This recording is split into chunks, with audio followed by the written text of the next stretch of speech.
Thank you for listening to the Varsity Sports Show. Our mission is to empower education and enable dreams, creating a platform to promote young people in extracurricular activities and community outreach. If you are interested in partnering up with the Varsity Sports Show, find us on Twitter, Facebook, Instagram, or call or text us at 480-779-9437. The Varsity Sports Show, Arizona's home for youth, high school, college, and you.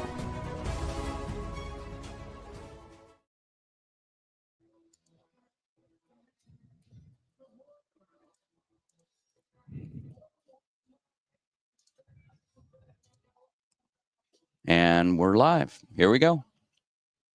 You ready? Yep. Okay.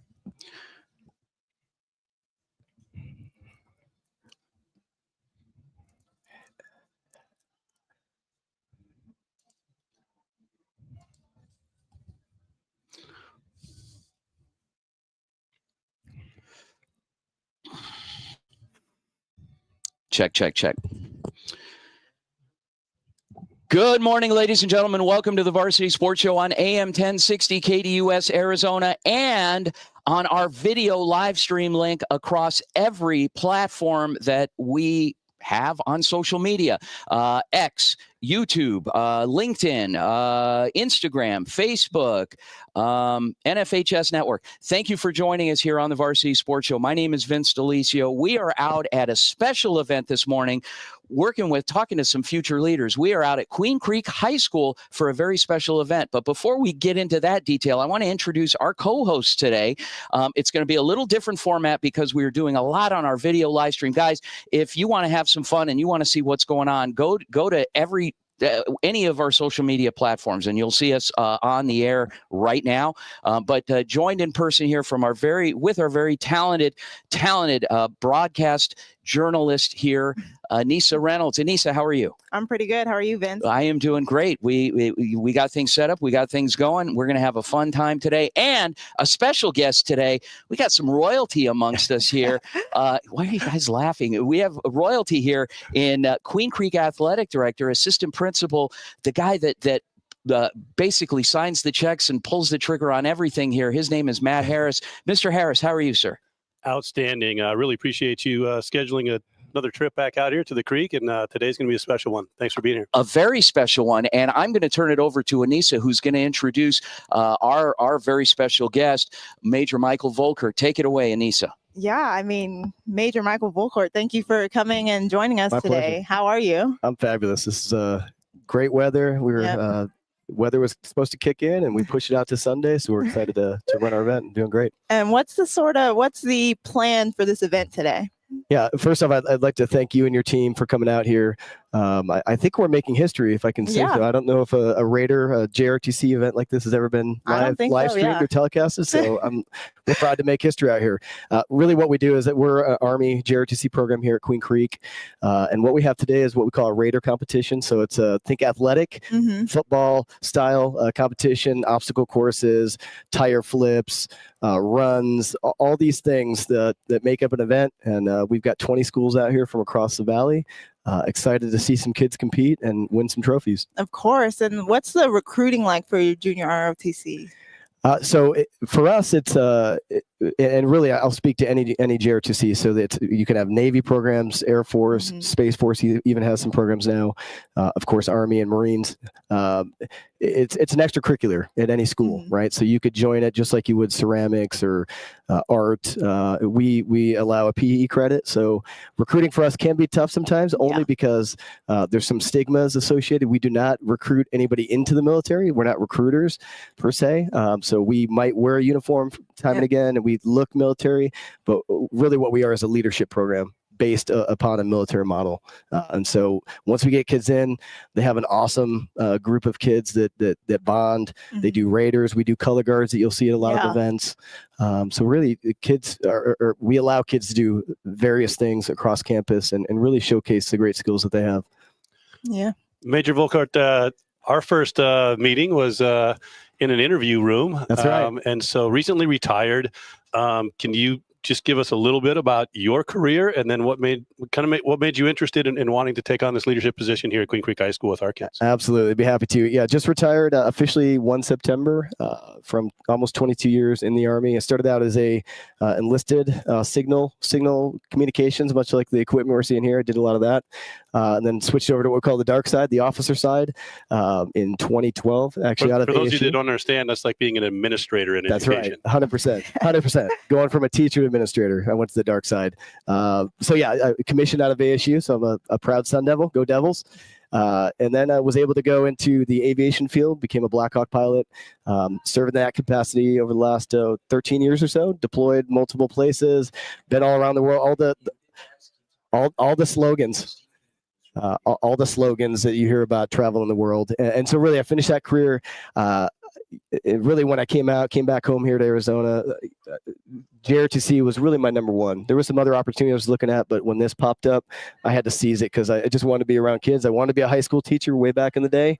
And so I thought this was a great platform to get back into it and lead a program and be around kids because they really inspire me. Outstanding. We're glad to have you here, and we're looking forward to hearing from more of your kids and being here today during your event. Absolutely. Yep. And with that, we'll be going to talk to Steve Campbell from Williamsfield after his stellar win last night playing against Pinnacle High School. Coach Campbell, are you there? Yes, I am. Hey, Coach Campbell, it's Anissa Reynolds. Great win last night. How are you feeling after that successful win? Feeling great. We took last night to enjoy it, and we're just getting ready to actually watch it and wrap up with the boys, and then move on to Basha. Of course. And how would you evaluate your team's growth from the start of the season to now? I think the resiliency that you always try to get to as a coach and find ways to win and stay together in bad times because it's going to happen. So when you go in the season, that's one of the main factors that you hope the team can achieve because in order for you to have a successful season, you're going to have to go through some tough times and find ways to win games in different ways. And I think that's where they've really developed as young men and developed as a football program. Of course. And as you're, progressing through this postseason, when you look back on the regular season that you've had so far, what's some things that you're going to take into, the off season to maintain the growth for your guys for next season? We have a leadership council group that we started a few years ago, and that's really developed some and became a bigger role this last off season. And so we really want to focus on continued development of that and the kids really setting the culture and hold each other accountable. And that's one thing that I think this team does really well. But there's always room for us to revamp it and reapprove. Just like as coaches, we get in our off-season meetings and say, hey, maybe we want to make this modification on our offense, or we want to, insert this scheme or whatever.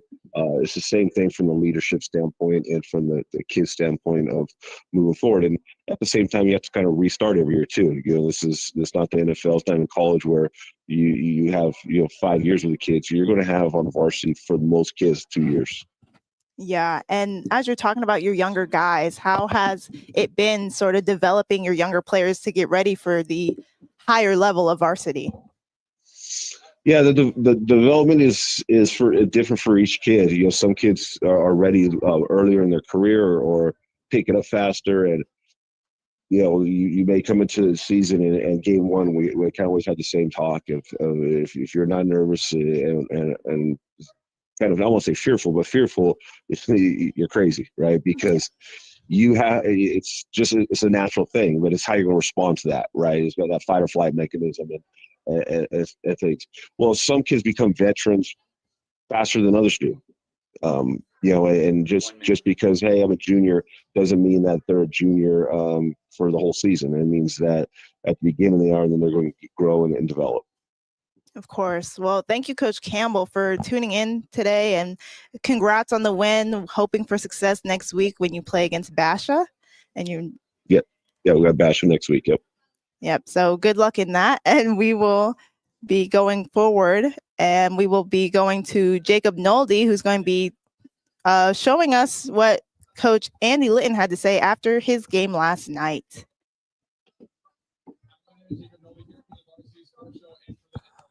Awesome. Okay, good job. And don't hesitate. Like if we don't get a 2-minute warning from Corey, just keep talking. Oh, You know, okay. bring it back to Matt. Okay. We're good though. We'll have some time on the back end. Hey Corey, can you hear me?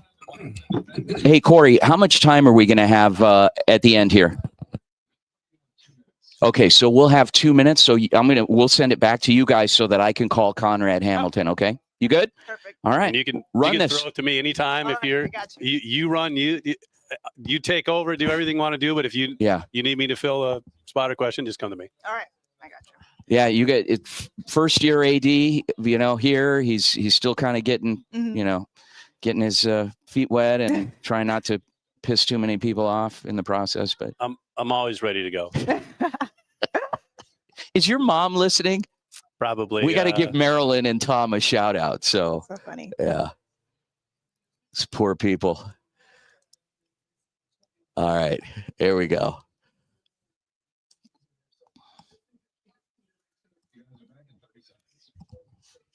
Okay, I'm muting again. Okay.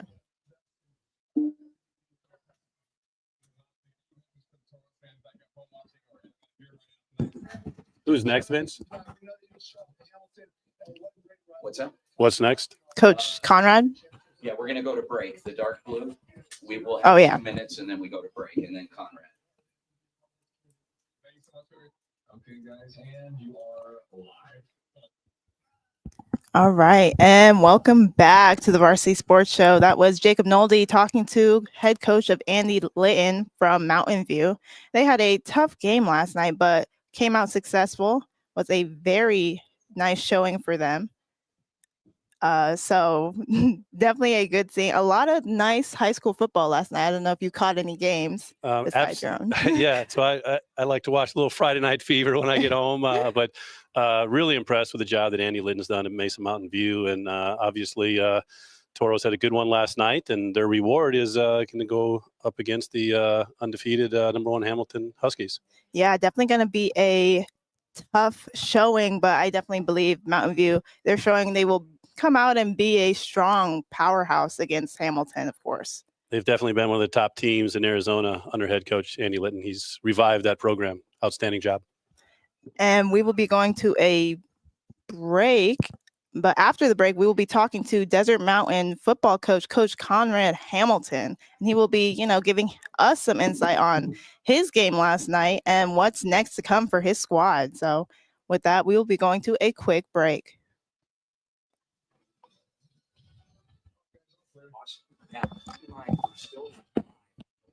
Oh, okay. Okay.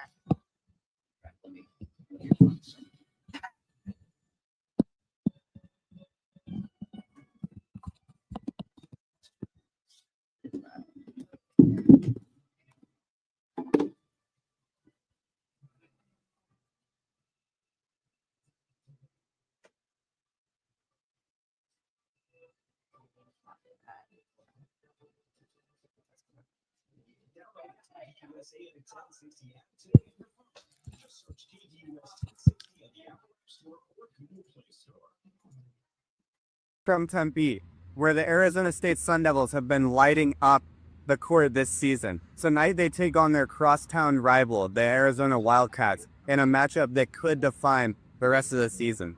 Here in Tempe, the Arizona State Sun Devils women's volleyball team has been one of the country's hottest programs this season. Arizona State enters tonight at 20-3 overall and 11-1 in Big 12 play, sitting atop the conference standings after a dominant regular season run. They've turned Desert Financial Arena into a true fortress, unbeaten at home so far this year at 11-0 and drawing some of the biggest crowds in program history for key conference nights. ASU's resume includes big road wins and statement performances, including a key victory at Arizona on October 25th when the Sun Devils picked up a Territorial Cup half point and showcased a balanced attack and a stingy defense. Coach JJ Vanille has steadily built depth and speed into this roster, a process the program rewarded with a contract extension earlier this year that keeps him in Tempe through 2029. That continuity has translated to on-court results and rapid program growth.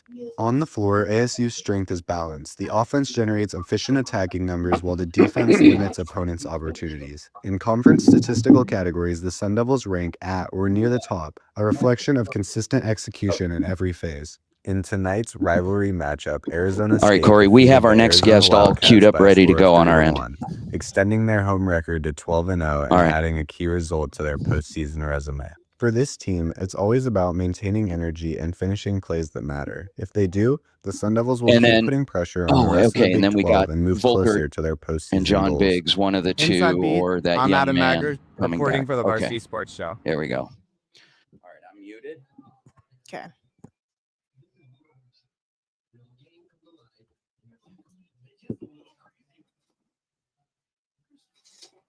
I'm gonna mute you.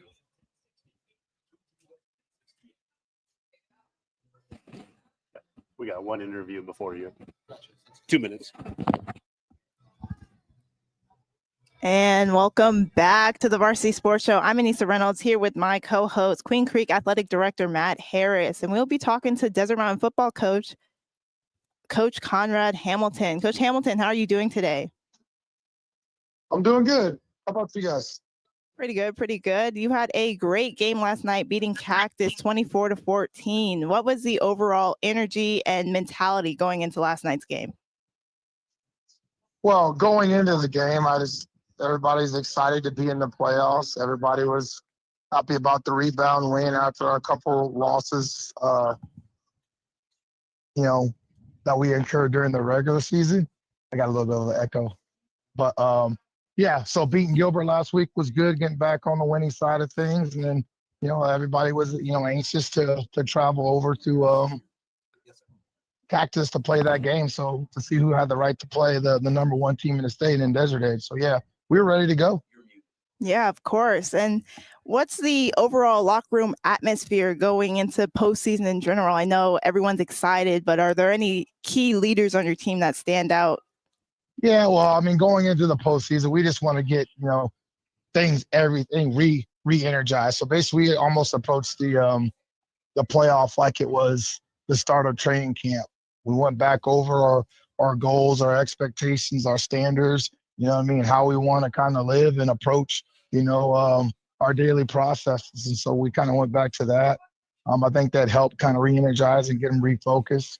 We got 11 seniors that want to continue to play football, and so I think, right now it's a survive and advance, and none of those guys are ready to go home yet. So, and then the mentality is exciting. Everybody likes to win, right? So, but I just think, last night showed a lot of grit and heart and really the determination of a champion. And for our young team that we have, because most 80% of our roster is underclassmen, snaps prior to this year. So I just think it was important for our team. That was a signature win for our program for sure. That's probably the best win we've had since I've been at Desert Mountain.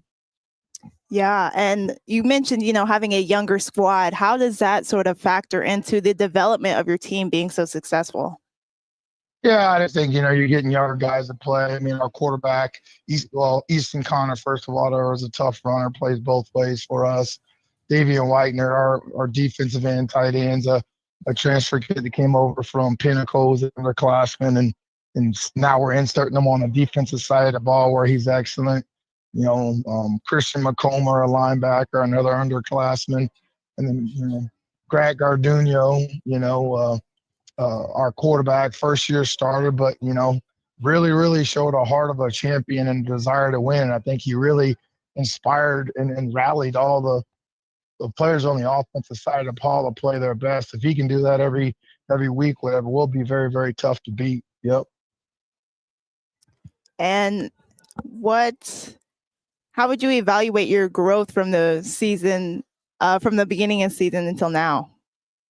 I mean, it's been a very long season. So I think, the AIA and all the coaches need to probably look at how the season has gone, especially at 5A, to ask high school kids that are 15, 16, and 17-year-olds to play 12 straight weeks starting it during training camp August 4th without a bye week, without a break at all.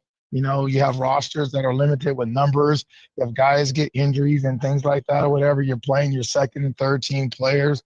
So I just think, from a standpoint of the longevity of a season, I think it gets tiresome. Plus the kids have to do their academic load and all that stuff. So it's tough. So, but I just think the mindset is they're ready to move on and they're ready to survive and advance. And so, yeah, I don't think you have time to mentally be tired. You can rest in 2 or 3 weeks.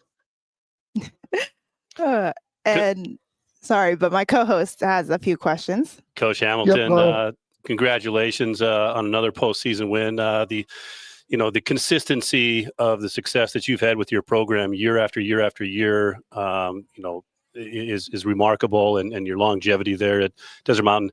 When these seniors play their last game in the postseason, what are the pillars of your program? What are the takeaways for these young men because they've had a chance to play together and under your leadership? Yeah, I think first and foremost, whatever is everything is about in life, in my opinion, is about overachieving.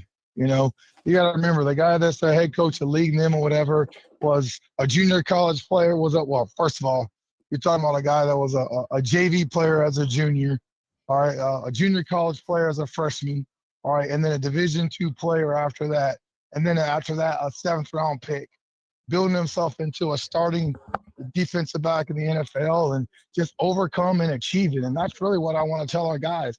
If you're inspired about your dreams, give everything you have, work your ass off, all right, maximize your full potential. And by doing that, you have to give effort, and it's hard, but you got to play hard and you got to work hard, right? And that's what they're going to take away, whatever, is be process driven at anything they do in their life.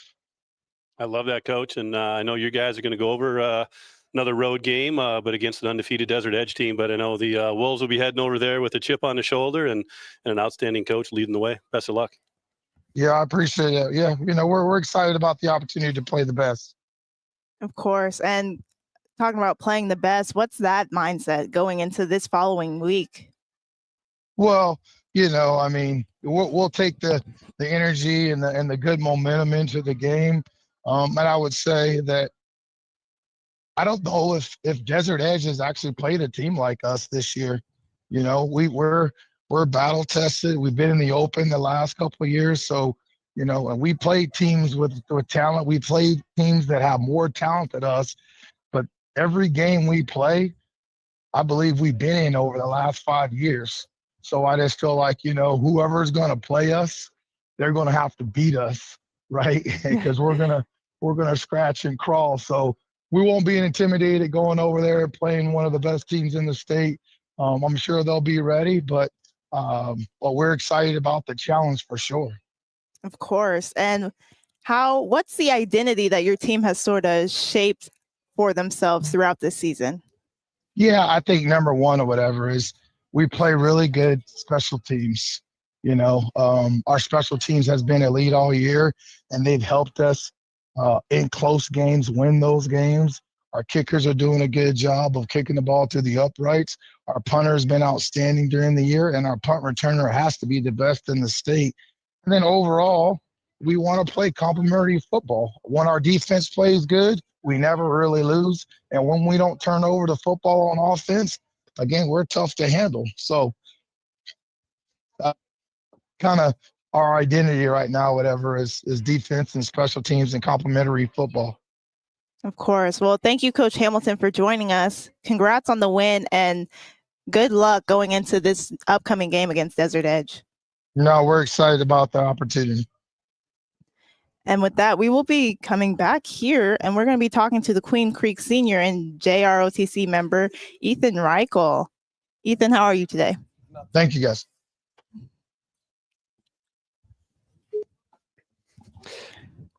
I'm pretty outstanding right now. Honestly, early morning, going out into a place we're familiar with, going and competing against other recognizable schools and just having fun. Yeah, of course. And what's the energy you're trying to bring into today's event? Honestly, we're just trying to be as competitive as possible. We're coming off of a pretty much undefeated season so far for our school. Our JV team actually won a couple comps ago for the first time in like forever. And our very first competition of the year, we won at Cerrito High School for the first time in 8 years. So it's a pretty positive road so far. And being back home instead of out on the road, it's an exciting experience. Oh yeah, of course. What got you into JROTC? So back in middle school, I had our colonel who works here at the school. He's actually here today. He came by into our PE class and told us about Raiders in specific. And I just kind of fell in love with the idea of it, going out, competing with a ton of guys, and just having a great time. And then to just do JRTC in general, I've always wanted to join the military. But I know there's a lot of people who do JRTC that particularly don't, but it's still a positive experience to do. It's a big leadership program. You gain a very good sense of family here with all the cadets, and it's just a fun time. Of course. Ethan, I'm looking at the list of different events that you guys do, and this is new to me, but I'm so impressed with just seeing all the things that you guys participate in throughout the school year at Queen Creek High School, and obviously throughout the community. Last Monday at school, you guys put together an absolutely phenomenal show with our Veterans Day Parade. So again, just thanks for your service and everything you're already doing for our community. But now this is about you and competing and representing our school. Can you tell me these events a little bit, maybe just a little bit about the events, but more specific to what are your favorite events and what are you best at that we're going to be doing out here today? Yeah, absolutely. So personally, I'm a big cardio guy. I'm not the biggest guy. We got a lot of big guys on our team that do a lot of the strength events. Some of the favorite events of mine are the rifle run, which is pretty much just a 400-meter dash, 4x800, except instead of carrying a baton, we're carrying an 8-pound rifle. Another one that our school is very recognized for is our one rope bridge, which is a logistical obstacle where you have to set up about a 90-foot rope between two posts or trees that are about 40 foot in distance, and you got to haul pretty much everybody and everything over that rope without touching the ground, and it's just a big old teamwork sort of thing. And it's just a lot of fun to do with all your guys. Some of the more impressive things that we do, typically at the end of competitions, most schools will hold what we call individual or team runs. And a lot of the times they try and make them as unique as possible.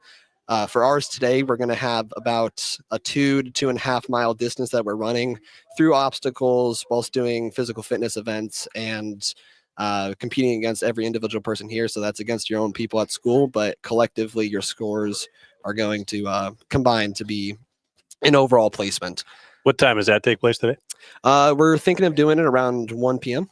Okay. And is that one of your best? That is definitely one of my best. We just got back from Alhambra High School this last Tuesday, and I personally took second place out of about 200 kids. Outstanding. Wow. Yeah, congrats. That's amazing. So what's sort of the training like in JRTC? So JRTC as a whole, honestly, isn't too intense. JRTC is a lot more of a leadership program where we'll go through more class studies and stuff like that. It is a military orientation, so it looks like it from the outside. However, the majority of people who go into JRTC do not join the military. It's just kind of a model, so it's almost like a student government style thing. We have our own government and leadership that we do inside of JRTC. For Raiders in specific, which is one of our after-school teams, which is currently being held, we do trainings every Monday, Tuesday, Thursday, and it consists anywhere from weight room stuff to doing our rope bridge and logistical stuff to just everyday PT like push-up, sit-ups, pull-up. So as long as you stay physically fit, I'd recommend it for anybody. Ethan, what is your senior now at Queen Creek High School? What does the future look like for you? What's your next step after Queen Creek High School, and how has JROTC and Queen Creek High School as a whole prepared you, do you feel, for your future? I think Queen Creek High School is preparing me very well for my future. I just got accepted into Embry-Riddle Daytona down in Florida, and I'm currently have a Navy ROTC scholarship pending, which I should hear back from soon, which is a full ride scholarship. And JROTC has helped me make the connections to try and connect with those people to see out my future. Okay, and that's Embry-Riddle Aeronautical School. Is that down in Dayton? Correct. Nice. And are you planning to fly? I am planning to fly for the Navy after college. Outstanding. That's exciting. That is amazing. Well, thank you, Ethan, for joining us today. We appreciate you greatly. Good luck today in the Raiders Bulldog Stampede.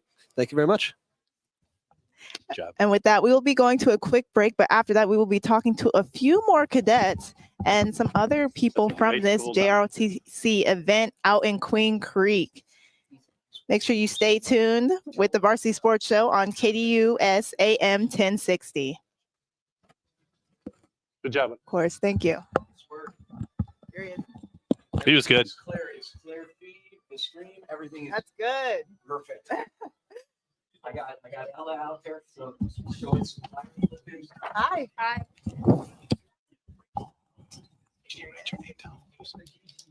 You write your, I'm honest, I can't read it.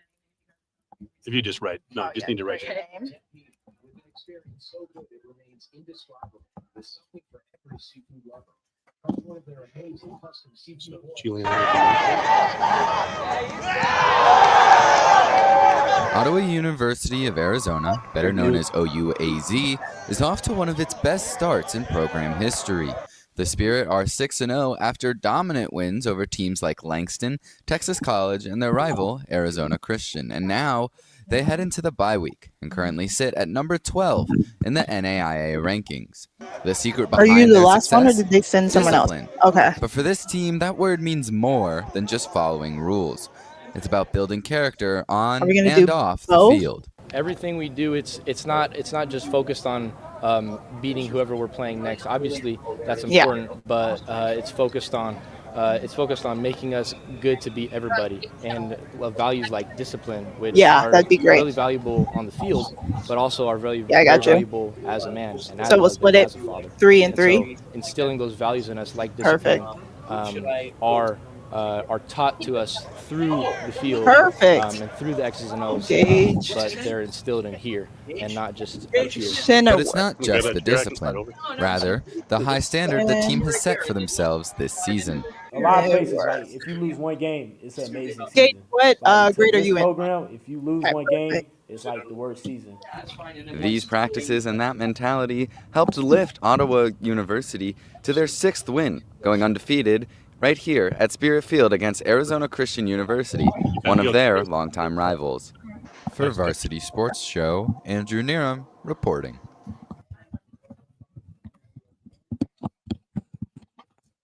You hear okay?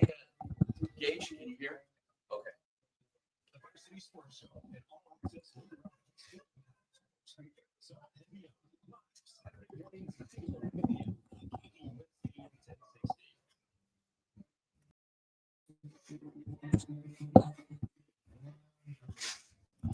And welcome back to the Varsity Sports Show. I'm Anissa Reynolds here with my co-host, Queen Creek Athletic Director Matt Harris, and we are joined by a few more members of the JROTC. Juliana DeMarco is joining us. How are you? Good.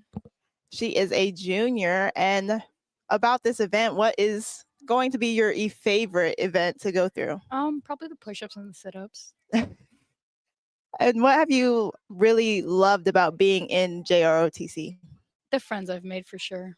Of course, of course. Any other like events or like the community work or leadership stuff that you guys go through? I like doing like the color guard and the field trips we go on, and then the Raiders we travel around Arizona for. It's always so fun with memories and everything. Of course, of course. And what is the future for you outside of JROTC? I want to go to college for wrestling or go to the Air Force. Okay, period. And what sorry, I had a question and my brain totally just froze on me. You're okay. Juliana, when did you start with JROTC, and what got you interested in it to begin with? I have family that are veterans, like my grandpa and my uncle and everything, and I was like, might as well do it. Started my freshman year. Okay. And how have you seen yourself grow as a leader, and what areas have you feel like you've improved in the most since being a member? I went from like not really talking to anyone to like socializing to the whole core and making sure like everything's in coordination and everything. And now being on a radio show. Yeah. Very good. Tell me a little bit about your kind of your teachers and your mentors in the program. Obviously, Sergeant Biggs has been here for a few years, but retired Major Michael Volker taking over and helping out with the program. But what can you say about your two leaders? They're pretty fun. They've definitely worked hard for us to have fun during like events, especially like after school. They give it their all and make sure we're fed and everything and make sure we have fun with friends and everything like that. And make sure we can go to events as color guard and Raider events and everything like that. They give it their all. And obviously today is a huge event that we get to host here at Queen Creek, which is special, and the weather's holding up and going to be a beautiful day. Are there any other events coming up this year or things that you'll be participating in that you're looking forward to? There's more Raiders events coming up in January. I don't think we have any in December, but more in January, and then wrestling season starting. So I'm excited for that. I have some tournaments coming up. Excellent. Well, thank you, Juliana, for joining us. We have Thank you. another member, Gage Shinnerwork. Gage, how are you today? I'm doing great. How are you guys? Perfect. Loving the energy today. I hear you're a senior, so what's next for you after this? Going Air Force after this. Okay. Hopefully nice. Special Forces if I'm lucky. And how has the JROTC prepared you for going into that? Helped me develop leadership because I mean, when I started high school, I didn't really even know what it meant to be a leader. But through ROTC, I've grown and figured out how to take leadership and lead people efficiently. So, same question I've asked some of your teammates. What would you say are your best events? Your ones you enjoy the most, or ones that you excel at the most? probably the I'm excited for the truck pull. All the pulls stuff are kind of fun. Most of the strength stuff. I'm not much of an endurance guy, but yeah, I'd have to say the truck pull. That's you and Ethan then complement each other pretty well, right? He'll take care of the distance piece of it. Tell us what that truck pull and what some of the pulling events entail, because most of the people, even including myself, that have not seen one of these events firsthand, can you just give us a little bit more detail about the specifics of those events? So our whole team lines up on a rope and pulls whatever we're told to. Our last event was a whole fire truck. That was a lot for us, but it was fun, and I'm excited to see how fast we can get that truck down today. And strategically, how many guys are pulling, and where are you on the rope? I think we have 8, normally about 8, and normally I'm the one closest to the truck. So outstanding. And what's coming up next for you today? What are you participating in next? We have the PFT, so push-ups, sit-ups, and pull-ups. And do you have a goal set in mind today? Beat everybody else. I like it. I like it. Well, thank you guys both for joining us today, and I wish you luck in today's endeavors. We will be going to a few of our fellow interns. Javier Delgado will be talking about Big 12 standings. Devin Blankenship will be talking about Sam Levitt, and Ava Lombatis will be talking about the Bentley Scottsdale Polo Championship. So stay tuned for that. We will be right back after.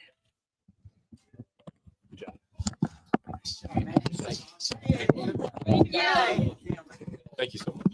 A little screen time. That's how I like it. Thank you. Sergeant Biggs, they'll have a link later that they can download, and so people that missed the live show, you guys will be able to go back and critique yourself. Good luck today. Thank you guys so much. Good luck. Thank you. Stars. So after this is done today, they'll eventually download link whenever We'll get it later this time. Yeah, that'd be great.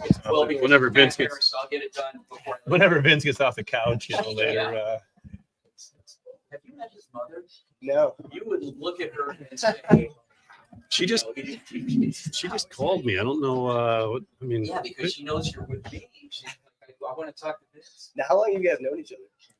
about 6 years now. Okay. Yeah. What's weird is since I've met Vince, I have less friends every year. Like he's eventually he's gonna be my only friend left. Yeah. It's great to have him as a friend, but I seem to have lost all the rest. Hey, you only need one good friend. That's right. One friend. That's right. All right, what else? What else we got? Anything else? Let's see. So we'll have some more time. So. What's this live chat once we come back from the break? Are we just talking? We'll have time at 9:45. We'll have more time to do something. All right, let me see what I can pull together. Awesome. Okay. Perfect. Perfect. It's just where I riff. Mhm. I just riff a little bit.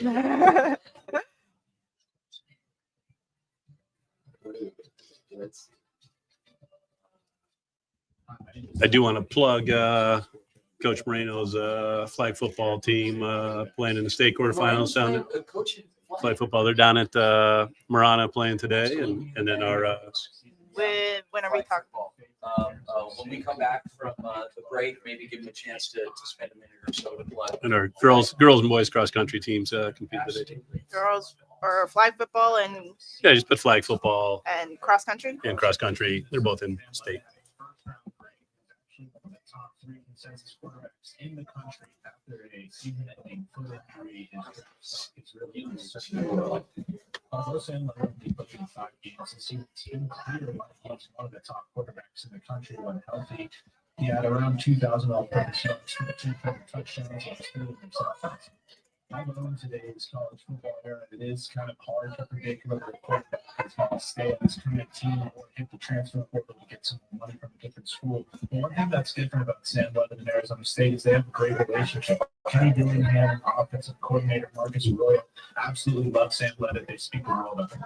Levitt's foot injury will keep him out for about 6 months, which will make it unlikely that Levitt returns during the spring for Arizona State, which even adds to the case as to why he should stay at Arizona State for his junior year. Thank you for listening to the Varsity Sports Show. Once again, my name is Kevin Blankenship. Everyone, this is Patrick Cohn with the Varsity Sports Show, bringing you the best that sports has to offer. This week, I'll be doing a preview of the Arizona versus Cincinnati football game taking place this upcoming Saturday. The Bearcats and the Wildcats. Hey, Corey, how much Arizona, time are we going to have? Are definitely two very competitive teams. Cincinnati just coming off a bye Perfect. week, but also a Got loss a minute to to Utah. transition. But considering the Or fact they're have going him to be at plug, home yeah, in sports, there Cincinnati, you go. You'll have a minute. they certainly should have home field advantage. Arizona comes in as underdogs once again. They've been mostly underdogs for the entire season, but finally, just this past week, they managed to beat Kansas by a final score of 24-20 and are finally bowl eligible. Both teams are bowl eligible. And it's certainly going to be a very interesting matchup to see what's going to happen. Arizona comes in with a very potent offense and defense. Cincinnati also comes in with an even more potent offense and an even more potent defense. And again, it's certainly going to be very interesting to watch as both these teams compete against one another. I'm very excited to see what's going to happen in this game. I'm hoping for the best, and I'm hoping that my Arizona Wildcats will be able to conquer and overcome any and all obstacles against a very, very tough Cincinnati team. Cincinnati ranks second in overall standings, just behind Texas Tech, so second in the Big 12 Conference in overall records. So it's certainly going to be a very interesting game, but again, I am hopeful that my Arizona Wildcats will be able to overcome. So we're transitioning into the break and then coming back for the live chat. A major upset win. Thank you guys so much for listening, and I will see you all next time. Have him plug because you got a full minute. You can train that entire minute. Go to the break when we come back. Then we'll have about 3 minutes to. Oh, okay. Him. Yeah, okay. All right. And welcome back to the Varsity Sports Show, where after this quick break, we're going to be talking about flag football and cross country here at Queen Creek. Make sure you stay tuned to the Varsity Sports Show here on KDUS. Queen Creek Athletic Director Matt Harris. Okay, so flag football, cross country. You did great. Okay. A little bit extra time there. Oh, okay. That's fine. You're good. So we'll have time when we come back for the next guest. Let me see.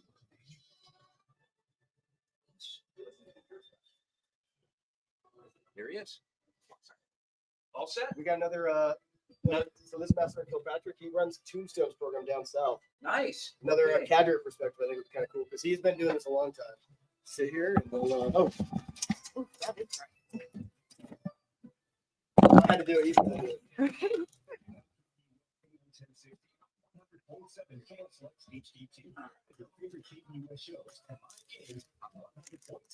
I'm Anissa. Hi, Dan. Nice to meet you.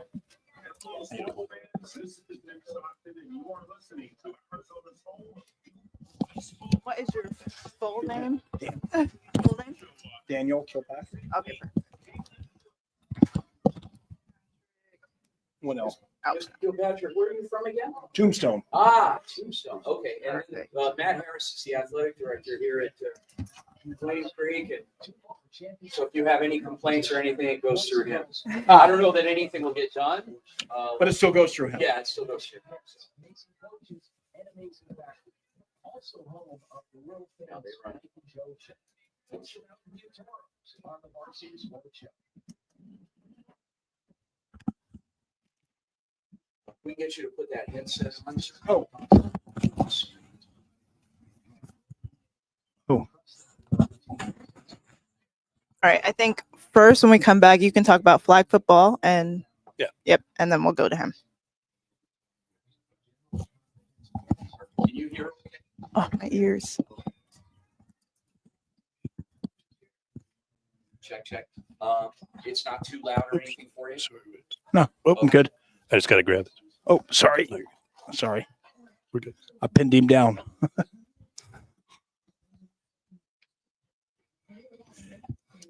You only have one earphone working. Is that normal? Vince, he only has one earphone working. This one works really. The left side works good. The right side is. Let's see. I mean, I don't try it. Let's see what's going on. No, you're right. Interesting. Strange.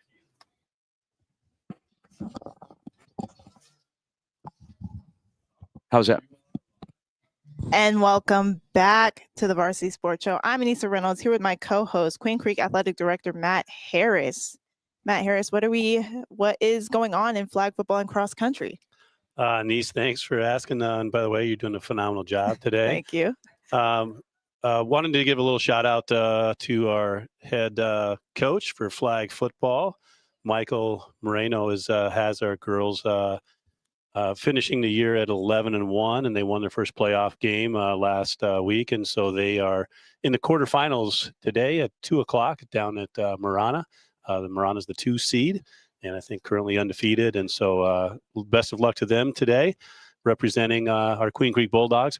And then Coach Hart, who has had some outstanding cross country and track and field teams, and has put some state banners up in our gym for those programs. He takes our Bulldogs, boys and girls, to the state cross country meet where they qualified. Girls finished 3rd in sectionals this year. Boys finished 7th. And so they'll be competing today, and looking forward to getting out there right after the show. I'll be heading up to Cave Creek Golf Course to watch our boys at 12:45 and our girls at 1:30. Nice. Well, congrats to both those teams and good luck. And we are joined by a guest, Daniel Kilpatrick from Tombstone JROTC. Excuse me. How are you today? I am doing awesome. This is a beautiful day. Way better than I thought it was going to be. First looked at the weather report and it was going to rain. I'm like, man, that's going to be a cold. But it's actually turned into be just a phenomenal day. Yeah. And how have you felt going into these events today with your kids? Pretty excited. We did drive up this morning, so we left really early. And we drove up this morning, and the kids are really excited. We like competing against, we know a lot of the schools, and especially Queen Creek. We have a little bit of a challenge with them right now. And so it's really, the kids are really excited at coming up and saying, all right, we're going to be on their home turf. Yeah. And kind of have a competition there. So they're actually really looking forward to it. And what is JROTC like in Tombstone? What's the overall goal? Well, we are a small school, actually one of the very small schools. We only have about 450 kids, and we average anywhere from 80 to 100 cadets. So that's a pretty big part of the school. Yeah. And the fortunate part for us is we get a lot of community support and a lot of parent support. I mean, even when we left early this morning, I had 2 parents that drove up. Oh, wow. They follow the bus up, and I have another parent that came up here. So we get a lot of parent support and a lot of support from our school. Could not do this without the administration and the support that we get, CT director and things like that. So it's really a very good thing. But Tombstone, since being a little small, we kind of have to do things a little different than everybody else. So like we host a meet at the end of February, and for our vehicle pull, we use a stagecoach. Oh, wow. So that kind of separates us from anybody else doing that. Yeah. A very unique thing, because again, we're in the West, a very unique thing we have. Every program has a color guard. Well, we have a mounted color guard. We have a color guard on horseback. Oh, wow. And we're the only high school in the nation that has a color guard on horseback. So we participate in a lot of events. Tucson Rodeo Parade is one. That's a really huge non-motorized parade. We've actually done the Fiesta Bowl parade up here in Phoenix area before. So that's a very unique thing to our school. So if you can't beat them in size, we beat them in uniqueness. Very fitting. And if people have not been down to the city of Tombstone, I definitely should get down there. Very special, and I really like how fitting it is to have the stagecoach pole and the mounted flag guard that you're talking about. Can you tell us a little bit, Daniel, about what got you? What's your background and what got you into this leadership role down there at your school? And also, if there's any students that you want to promote in your program, and maybe where they're going on to, Well, what got me into it is I was actually started coaching a drill team in El Paso when I was still on the military, and I was helping my son, and I was like, wow, I could actually do this. It just takes some tolerance, it takes patience to deal with students.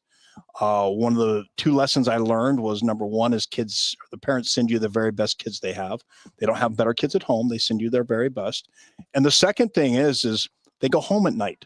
So you've got to mentor what you can when you can. And I try to take that to heart because they're not my children, but I'm here to mentor. I'm here to coach. I'm here to teach.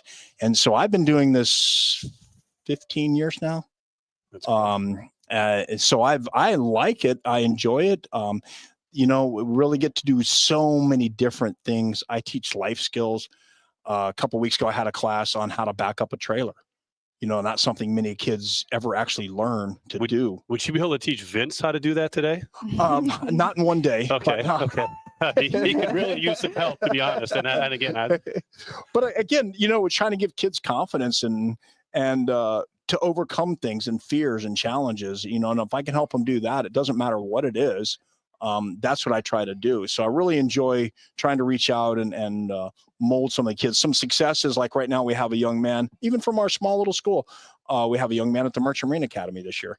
We have a young lady at the Air Force Academy. So we have kids that have gone off to academic. We have a young lady who's at the Boston University in Massachusetts. So we have kids that are going off to academic world and doing great things, even though we're at a small school. It's just because you're at a small school doesn't mean you can't reach out. I wish I had a school the size of Queen Creek. Gosh, it would just be heaven. Just the amount of things you guys get to do. Girls flag football, we don't have a girls flag football team, but I'll throw this in there. We do play a Navy program in an annual Army Navy flag football game.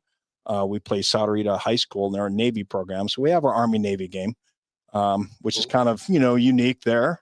Again, tying in, but we don't have a lot of the things that Queen Creek has to offer. Well, it's very clear from our time spent with you, what you do have down there. You're doing an outstanding job with the JROTC program. So congrats and best of luck today. Thank you very much.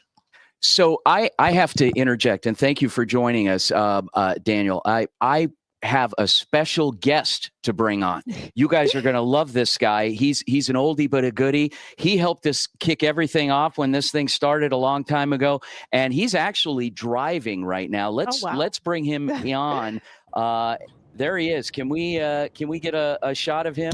There he is right there. Who is that man? Who is that guy? How we doing? Hello, Coach Ramirez. How are you today? I'm doing good. How are you guys? Oh, okay. Let's get some audio on Coach Ramirez. We don't have any audio. Are you muted there, sir? And hopefully you're stopped. You're not driving. But those of you that are tuning into our live stream, you got me now? Coach Lucas Ramirez, are you there? Can you hear me? Hello? He does not appear to be on with us right now. We can see him. We just can't hear him. Can you hear me now? I'm not disappointed that he's muted. Yeah. Okay. Yeah, we still can't get you, but hopefully we can get that corrected. and see if we can try that again. Maybe back out and come back in again and see if that works. So anyway, good stuff. A lot of great things happening today. You've got a lot of things happening on campus here, Mr. Harris, that are pretty incredible here in your first year, and obviously you've got coaches that are coaching multiple sports in that. Coach Moreno, longtime baseball coach here, as well as now flag football, doing some amazing things out there, and even some of the other sports that may not get as much attention, like cross country you were talking about. Some things now that we're getting into the winter, some things to look forward to with regard to basketball. Talk a little bit about the basketball program. Yeah, so you're right. We're at a really exciting time. Obviously, fall sports kind of overlapping with our winter sports getting started.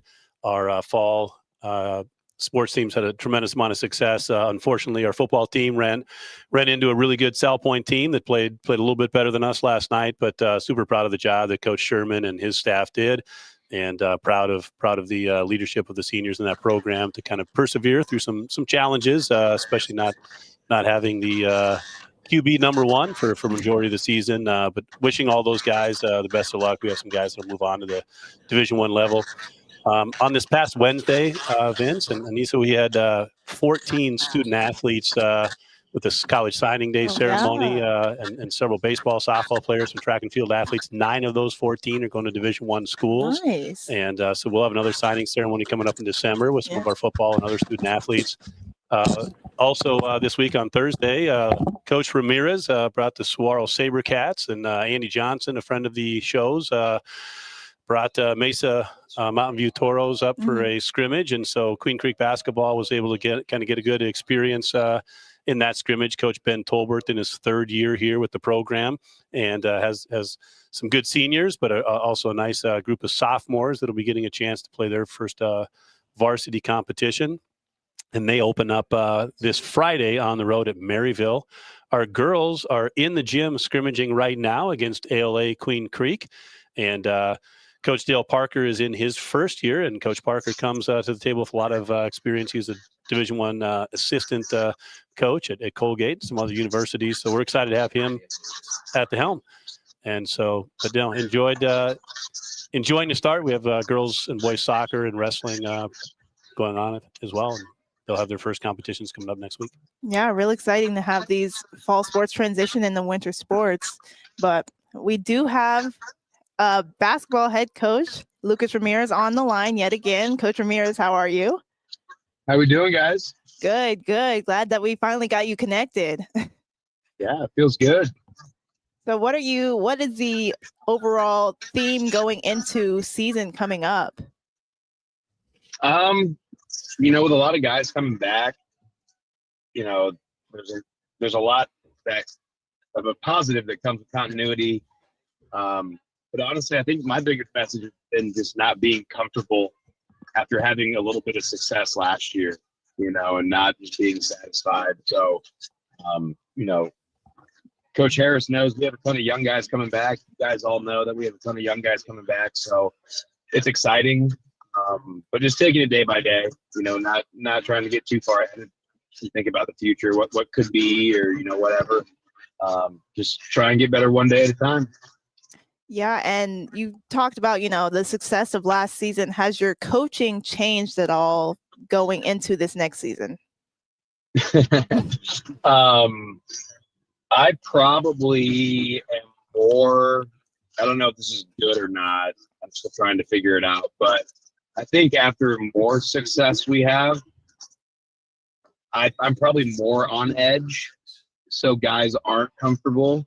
Like I told him yesterday in practice, I think our job as a staff is to create as much adversity as possible in practice. So by the time they get to games, they're able to handle tough moments and how to overcome and learn things along the way. But, it's easy to achieve a little success. It's even harder to maintain and even elevate it. I learned that my first year. Coach Harris was there our first year at Saguaro, and it was very low expectations, and we ended up winning big. And I'll never forget, Harris told me, he was like, "You want to know the worst thing that ever happened to you?" And I'm like, "What?" And he's like, "Oh, well, you won a lot your first year." And I was like, oh no, we're good. But I learned very quickly, like, you know, getting there is easy, but trying to do it over and over again, that's the fun and the challenge, but it's also the challenge. So I think always just trying to keep these guys on edge as possible, and always working toward the next step in the process. Hey, Coach, I know, again, this is the best team you've had since arriving at Saguaro, and it's fun to see you guys compete here at our scrimmage on Thursday. I know you can speak to a lot of your players, but just at least today, can you speak a little bit to the leadership of Justice Hines and your two seniors that have been with you for 4 years?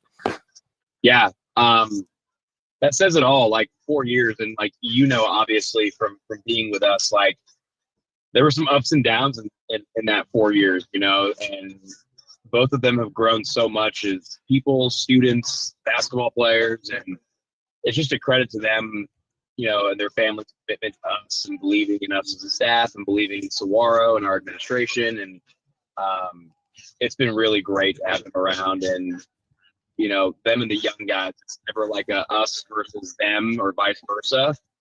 The young guys felt welcomed in by them as upperclassmen, and also as upperclassmen, Joe and Justice really respect the underclassmen and their skill and their passion and their talent. So it's really special to see that gel together. The chemistry seems to be the best it's ever been too, with guys willing to share the ball and make each other better. Yeah, no, absolutely. It's like I have to kick them out of the gym or the locker room because they're just having a good time, you know. And it's like, all right, guys, it's Saturday, it's 9:30, let's go home, you know.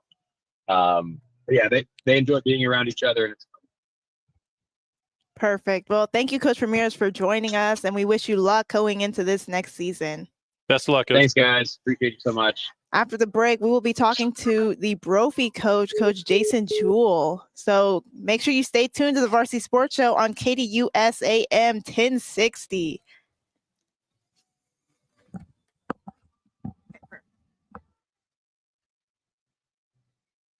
I'm not sure what happened with the audio, but thanks. The experiment's working pretty well. Thank you for listening to the Varsity Sports Show, where our mission is to empower education and enable dreams, creating an unmatched platform to showcase talent both in front of and behind the microphone in radio, television, podcast, and live streaming. The Varsity Sports Show, still your home for high school and Arizona and beyond. Sure. Are they not? Yeah. AM 1060 KDUS Tempe Phoenix and KSLX HD2 Scottsdale Phoenix. Please, man,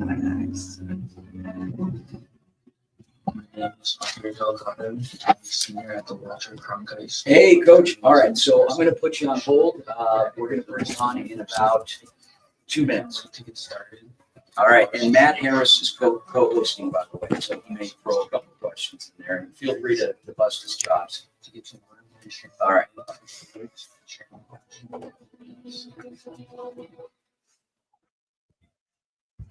The Angry Crab Shack in Tempe, we've been experienced so good it remains indescribable. It's something for every seafood lover. Try one of their amazing custom seafood boiled sandwiches. Okay, Jason Jewell is on. Angry Crab Shack Tempe. Let's east of I-10 on Warner Road. 480. Bring him on right after the break, but he's all set to go. Okay, perfect. Angry Crab Shack in Tempe. Come ready to eat. Awesome. APAC is your one-stop service for all your automotive and heavy-duty air conditioning parts, supplies, and equipment. They're family-owned and have been the Valley's go-to for all your auto AC needs since 1982. Whether it's for your everyday or vintage car, commercial, or off-road vehicle or equipment, APAC has you covered. Call APAC, AAPAK, the AC experts at 602-254-1160. Great job, Ella. Let me know if there's any other things going on out there that you can zoom in on. My name is Blessing Frazier. I'm a junior studying sports journalism at the Walter Cronkite School of Journalism and Mass Communication, and I'm so excited to join the Varsity Sports Show this fall. Absolutely, thank you. I can't wait to share my love of journalism with you all. AM 1060 KDUS Tempe Phoenix and KSLX HD2 Scottsdale Phoenix. This program is paid for by the Varsity Media Foundation, a 501c3 nonprofit educational organization and its partners. Okay, perfect. You're listening to the Varsity Sports Show. Arizona's youth, high school, college sports, and you empowering education and enabling dreams right here on KDUS AM 1060 in Arizona. Welcome to the Varsity Sports Show. And you're live. And welcome back to the Varsity Sports Show, where I am your host, Anissa Reynolds, with my co-host, Queen Creek Athletic Director, Matt Harris. We are going to be talking to the Brophy head coach, Coach Jason Jewell. Coach Jewell, how are you doing today? Well, I'm doing fantastic. First open win in Brophy history. Congrats on the win. How's the team atmosphere like after that great win? The kids were fired up. They got even more fired up when I gave them this morning off. So, Of course. And what has been the main reason for your team's success throughout this year? really, it's being able to be balanced, run the ball, take what they give us. You know, we have some dynamic receivers. All three of them did a nice job last night, and it was great. You know, we haven't punted in 2 games. That is a great statistic to have. And what aspects of your team's identity have become the most prominent in this season? I think it's the running ability of Case Vandenbosch, and then being able to spread it out with our 3 receivers. I mean, 3 superstar receivers, right? Devin, Dalen, Donovan, and then our other guys are able to sprinkle in and help us as needed. Our couple of tight ends are playing well, and our other receivers are doing a nice job when they get the opportunity. And running back Harrison Chambers, 3-year starter, 3-time all-conference kid, done a nice job. And your team is led by a bunch of great seniors. How awesome is it to have your seniors sort of lead your team and help your younger players grow? You know, the culture that we've set up is, well, it started about 3 or 4 years ago, really, when it turned around.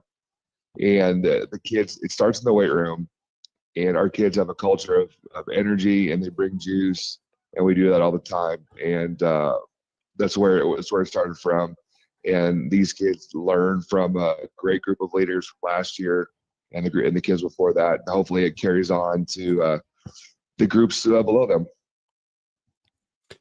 Coach Matt Harris, congratulations. Really, really great win for your program, and just a lot of hard work that the kids and you've been putting in for a long time.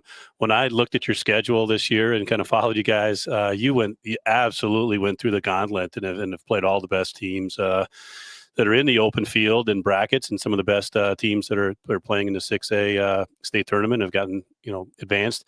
Can you tell me a little bit about how that difficult schedule has been to navigate, but how maybe it prepares you to go play a good Chandler team here in the quarterfinals?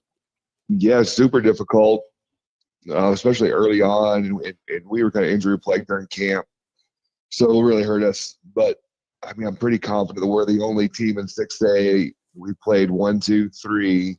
We're playing 4 this Friday. I think we played Red Mountain when they were 5. We played Williamsville, they were 6. So I don't know that anybody else has done that. No, 100%. The other thing that always impresses me is, when you're a head coach at a program like yours, it's not just about yourself. And since you've been at Brophy, you've managed to attract and bring in some of the most respected and best coaches in the state to add to your staff. Anyone specifically that you can speak to that's really been a big help for you this year, and just speak a little bit to your overall staff and what they're doing for your kids. Yeah, I mean, I'm not going to call it anybody specifically because there's so many. I get staff in the state, but I will say that our staff is as close as we've ever been. Our guys enjoy being around each other. every morning after practice. We sit around and we have breakfast, and we've never had that my previous 6 years. And just great guys to be around. And so many of these guys have played and coached at very, very high levels. The football knowledge with those guys is awesome. And then I feel like I do a pretty good job of letting them coach and not micromanage, because we have good guys and they know what they're doing. I feel like your players feed off of that too. The energy and the rapport and relationships that your staff has with each other. I think that's contagious amongst the whole program. I definitely agree. That's one of the first things, though, when I hire coaches, I want them to be good dudes first and foremost. Obviously, these guys are all knowledgeable as well, but you have to be a good person to be around these young men. Congrats and best of luck against Chandler on Friday. Thanks, Matt. You got a new job here. You gotta start announcing or what? You always got to be ready for the next one. I don't blame you. Well, thank you, Coach Jewell, for joining us today, and I hope you have a great rest of your day. Thank you. You guys as well. And with that, we are going to be hearing from a few more interns from the Varsity Sports Show. Manav Gupta will be going over the Big 12 report, and Spencer McIntyre is going to be going over some news on Rob Gronkowski. So stay tuned for that and tune back into the Varsity Sports Show. Cleveland Guardians pitchers Emmanuel Clase and Luis Ortiz were recently indicted by federal prosecutors for their roles in a pitch rigging gambling scheme. The indictment alleges that Clase arranged for Ortiz to intentionally throw balls on predetermined pitches, which enabled their associates in the Dominican Republic to win prop bets placed on the manipulated outcomes.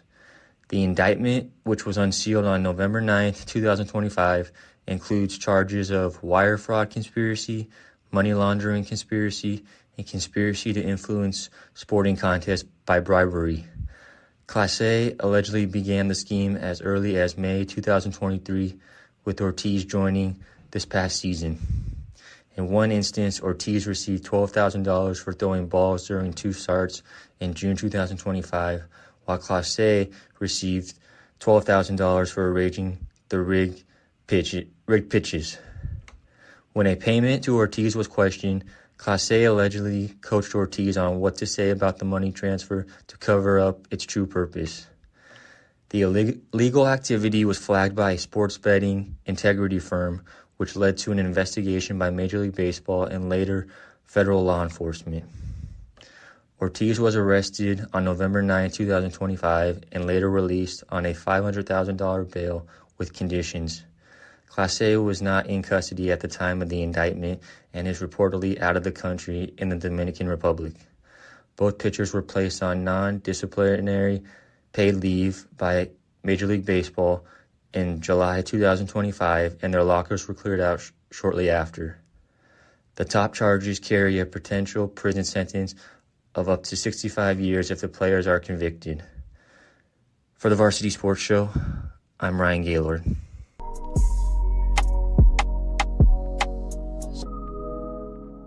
Welcome back to the Varsity Sports Show on AM 1060 KDUS Arizona. I am Marla Mundo. The New York Giants fired their head coach Brian Daboll on Monday.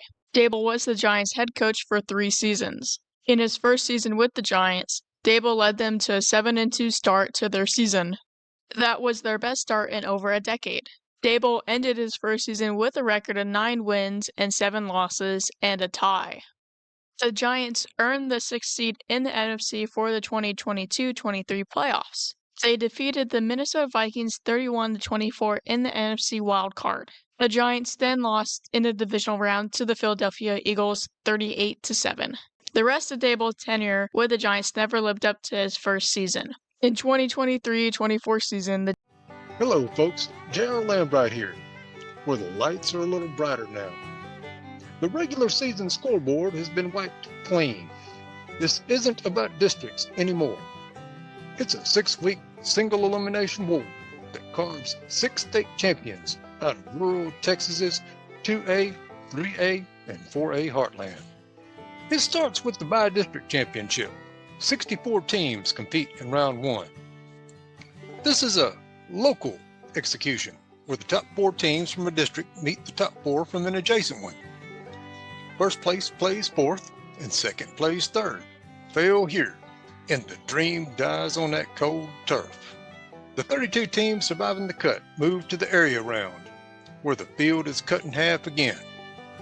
Winning that stamps a ticket to the state's Elite 16 teams. The air thins in round 4, the regional semifinals, culling the number to 8 teams. The regional finals, or state quarterfinal, is the next stop on the championship trail. Win this, and no longer a regional power, these teams are one of the last 4 standing in their entire division. The state semifinals come next, a fight for the right to play on the biggest stage. And finally, the state championship game held every December at AT&T Stadium in Arlington with its 80,000 seat capacity. Thus, in the end, 6 consecutive victories constitute the That off. Let's bring Jasmine on. Okay. And hey, Jasmine, can you hear us? Yes, I can hear you. Can you hear me? No. Hey, Jasmine, can you hear us? I can hear you. Can you hear me? We cannot hear you. Let's see. What about okay, so now? similar issue as before. Automotive and How about now, heavy-duty air Jasmine? Can you conditioning hear us? parts, supplies, and equipment. They're family-owned I and can have still been hear you. Can you hear me?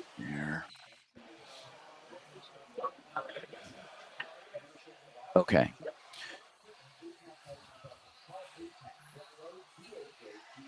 Let's see. Jasmine, I'm going to call you on your phone. Keep your video on, okay?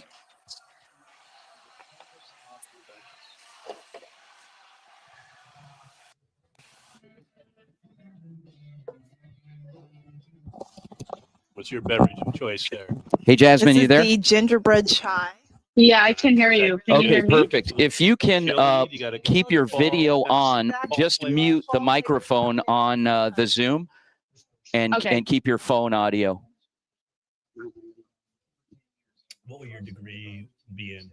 It's multidisciplinary studies because I transferred 3 times. I transferred a few times. I started out going to North Carolina Central, and then I transferred back home to be with my mom. So I went to the JUCO out here, South Mountain Community College. Then I transferred out and went to Cal. Okay, so so we have a black screen. With all those, credit-wise, I had to change my major to be eligible. So Definitely want to get into sports media. Yep, that's why I'm doing this. So to get Are you able to turn your video on? some businesses and corporations might not want to hire me because they don't have to make sports journalism or journalism in general. You're a natural, though. You do a really good job. Not to say that I'm sure you haven't worked hard at your craft, too, but you're very... Thank you. I've always been interested in this coming out of, like, softball, you know? But no, your personality kind of radiates. You know what I mean? Like, Yeah. It kind of radiates. We can tell you're very comfortable. And like the one girl that got on, I'm like she wouldn't say. I'm looking at you. She just give it one word answer. So Yeah.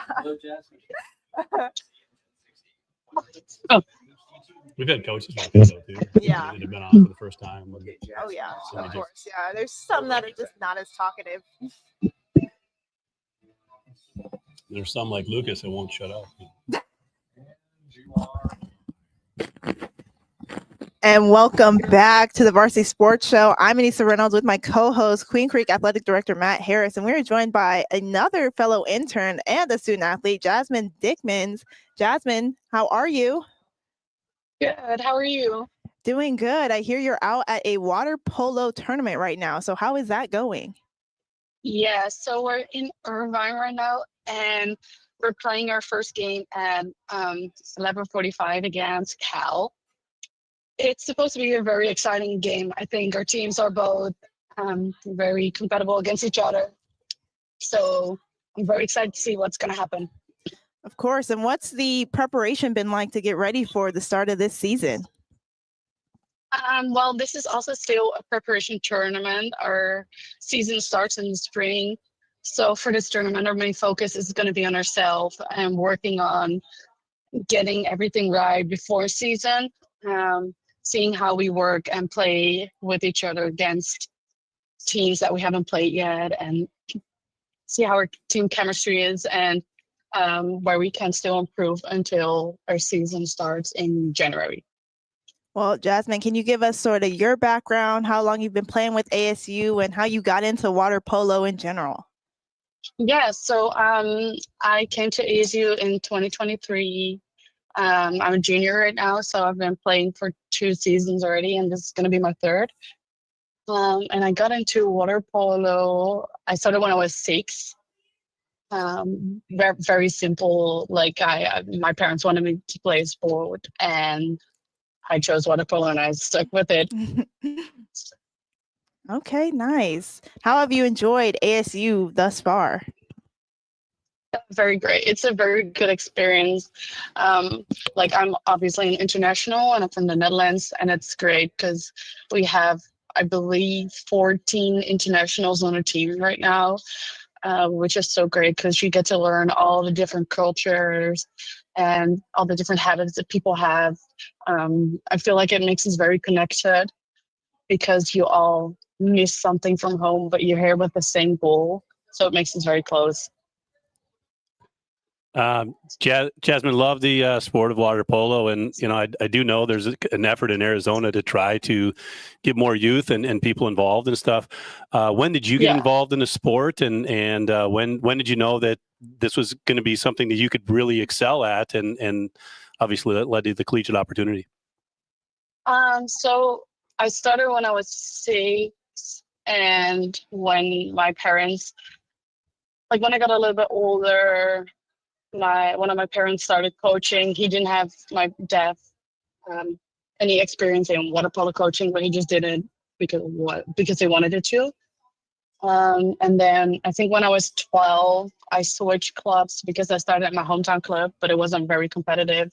And I went to a club that played at the highest level in the Netherlands. I also played with the youth national team, and then through tournaments like European Championships and World Championships, I got recruited to ASU, and I looked into it, and it was just a great opportunity to combine school and sports and still compete at a high level. Yeah, talking about playing internationally, how is that? It's been very different. Like America has some different rules, and they're sometimes a little bit behind on what the World Federation says about rules. So it was a little bit of an adjustment to play in America and play to the different styles. But since our coach is also from Europe and we have such a big international team, we try to uphold that European play style a little bit and combine it with the American, which I think is really exciting. Yeah, of course. Jasmine, how have you enjoyed being a Varsity Sports Show intern? It's been really great. Vince has been very flexible with me being an athlete, and of course I have a very busy schedule. So sometimes it's really hard to combine because obviously I have practice and scrimmages that we have to be in. Jasmine, really quick, Vince here, really quick, remind everyone how you ended up getting the job, like where you're from. 1 minute. Music and all that pop culture. How did you get the job? Oh, by the rock band Van Haven. Yeah, because of Van Van Halen, sorry. Yeah. Because you're from the Netherlands like they are, so that. Yes. that was in our first conversation. That's right. See. Yeah. Good luck today. Yeah. Thank you. Good luck, Jasmine, and I look forward to seeing you again once we probably have another game working together. Sounds good. Thank you, guys. Good luck. Thank you. And with that, we will be hearing from a few more interns. Anastasia Rastelli will be going over some NBA news. Matt McCord is going over Arizona high school football standings, and Blessing Frazier will be talking about Paul Tagliambu and his passing. So with that, we will be going to a quick break. Make sure you stay tuned to the Varsity Sports Show on AM 1060 KDUS Arizona. At Arizona State University, the women's hockey team works hard every day to sharpen its edge. For forward Bree and Powell, every practice is proof of how far she's come. Really cool. Bree is super enthusiastic and obviously just a, all around great human. And she was somebody that we wanted as part of our culture. And she was coming from an injury that was going to take a second, but she has a strong work ethic and, really everything we wanted in a player. So it was hard to pass up. Powell's road back began after tearing her ACL during her first season of college hockey in Canada. The setback tested her physically and mentally. Yeah, I'm still but good. ultimately reignited her drive. Playing hockey, deciding to go to university, getting dropped by schools because they didn't want to have an injured player coming in was really difficult. But I had amazing coaches and a really good support team. When other schools moved on, ASU gave Powell another shot. One that's allowed her to prove that she belongs on the ice and with teammates that are by her side no matter what. Now, fully healthy, Powell has embraced her new role at ASU. She says the team's positive energy and culture have helped her rediscover her love for the game. Powell credits her coaches for helping her rebuild confidence and push through hesitation. Their trust keeps her focused on improvement. Sometimes I still get scared going into corners because that's how I tore my ACL. So she's kind of just made Hey, Corey, how much time are we going to have? mentally strong in the sense that she's making me aware of what I am capable of. Her teammates and coach say Powell's leadership and energy make the locker room stronger. She's a big battler, so she definitely dove into just. I want to try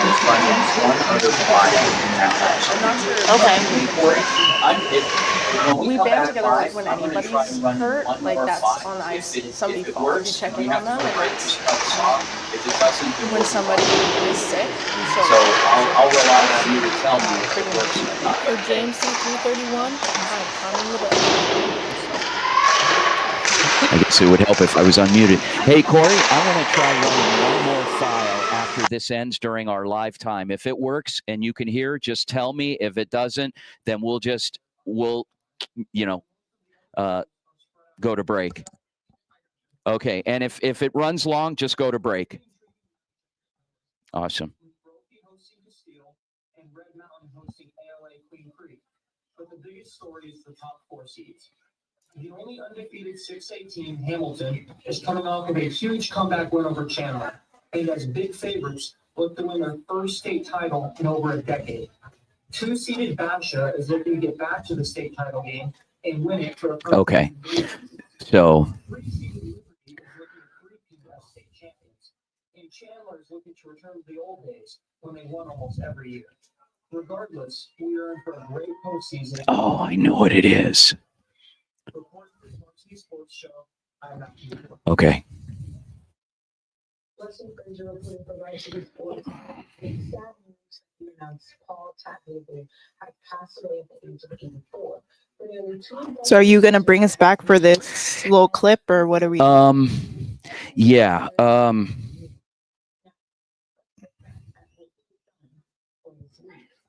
Tatnagel took over the league in 1989 following the legendary Pete Rozelle. Over his 17-year tenure, he guided the NFL through a period of unprecedented expansion, innovation, and stability. Under his leadership, the NFL expanded from 28 to 32 teams, which is the 32 that they have today, welcoming franchises such as the Carolina Panthers and the Jacksonville Jaguars. This took place in the 1990s and the Houston Texans in early 2002. Okay. I'm going to bring Lucas on for 1 second because I want to try and reconfigure his audio. Okay. Just to see if it works, and we'll just have him promote. Do you have Midnight Madness again? You can. Okay.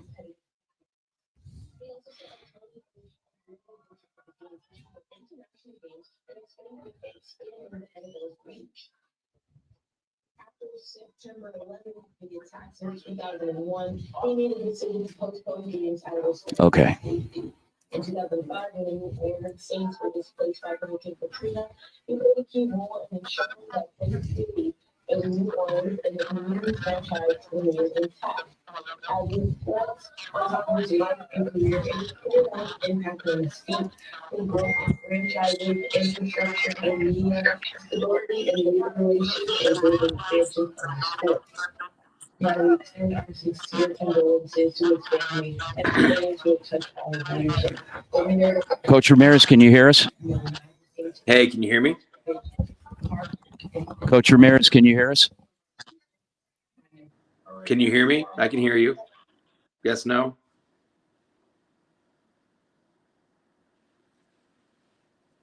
One sec.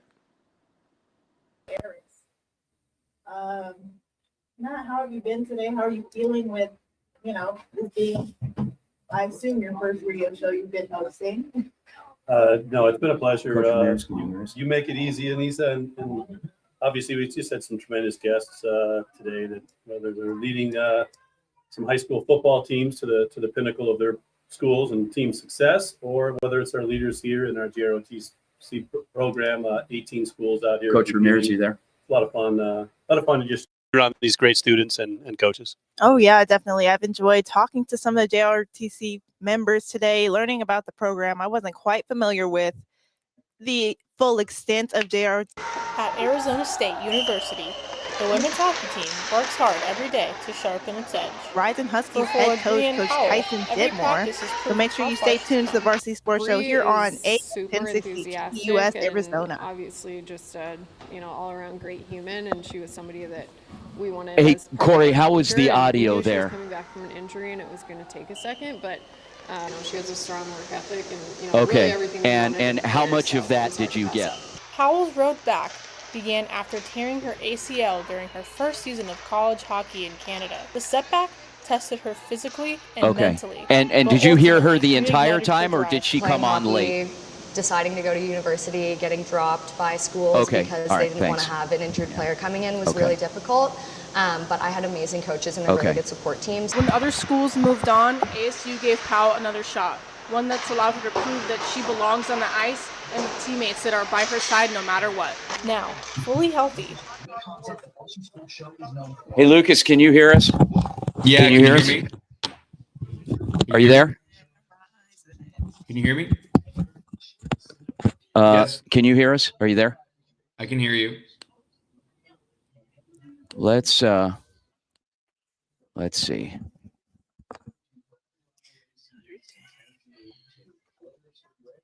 Okay. All right. Can you hear us? Are you there? I think you can hear us. We just can't hear you. I'm going to have to mess with the mic settings. Okay, we'll circle back on this, Coach. I'm sorry. We're going to go to Tyson Ditmore on a phone call, but thanks for working with us. We'll try it and get it down. Thanks. See you later. Go Husky. Bye.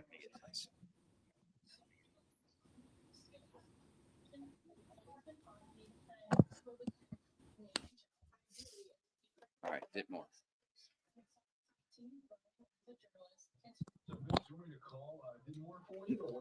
No, I got him. Hey, Coach, you all set? Hey, Coach, you all set? Okay, we're going to put you on a brief hold and bring you on here in just as soon as the commercial's over.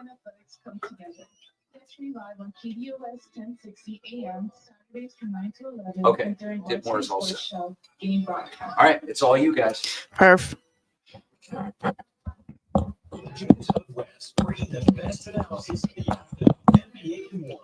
Okay, he's live.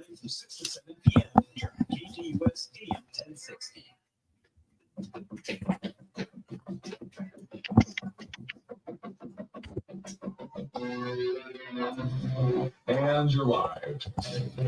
And welcome back to the Varsity Sports Show. I'm Anissa Reynolds here with my co-host, Queen Creek Athletic Director Matt Harris, and we're going to be talking to head coach of the Horizon Huskies, Coach Tyson Ditmore. Coach Ditmore, how are you today? I'm good. Mr. Harris on the phone. Good morning, Coach.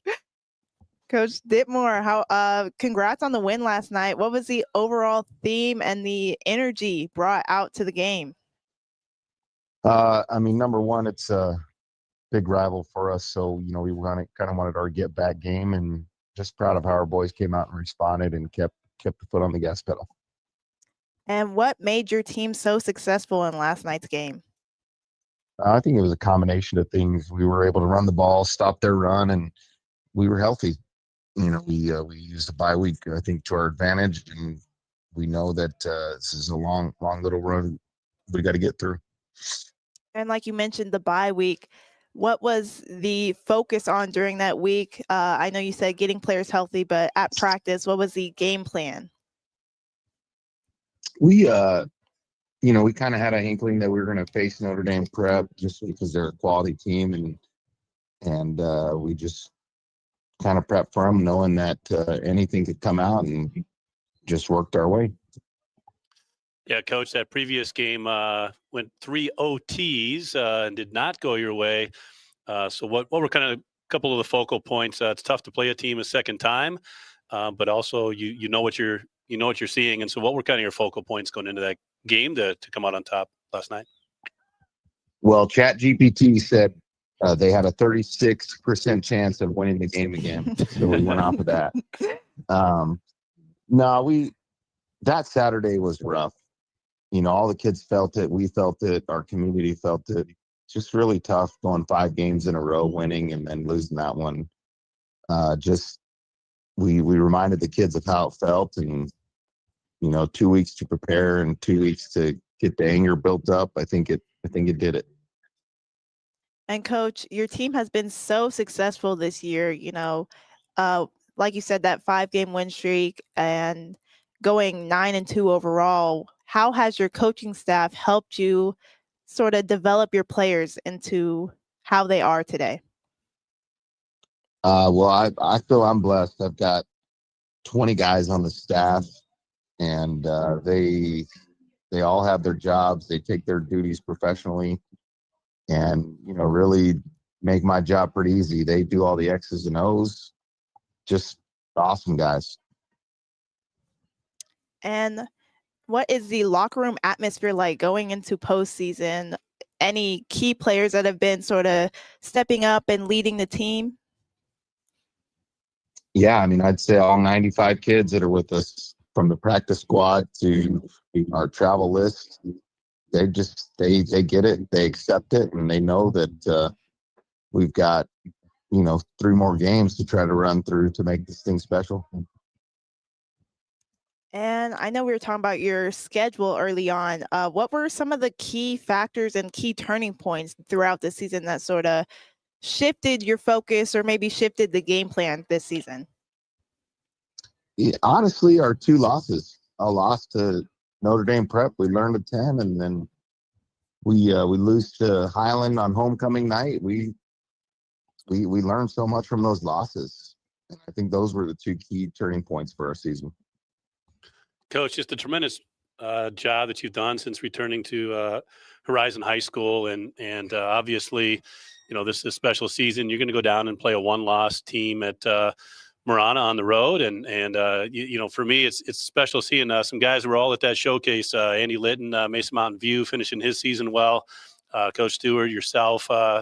You know, in the bracket with Conrad Hamilton, who was on the show earlier today too. But just speak to what it's been like to be the head coach there, and just how proud you are of not only your team, but just leading this community and heading down on the road to Marana. Yeah, I mean, I think this, you know, last night could have been our last home game for a long time, and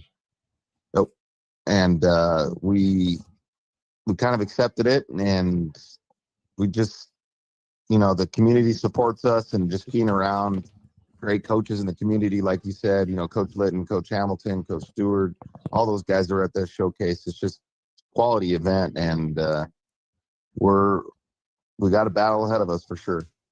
Of course, Coach. Well, thank you for joining us. Congrats on the win last night, and I wish you luck going to Marana this next week. Best of luck, Coach. Yeah, great to see you. And with that, we will be talking to a few more interns. Jordan Paulette's going to be talking about the Phoenix Suns. Jasmine Dickmans, who was on the show earlier, is going to be talking more about ASU water polo.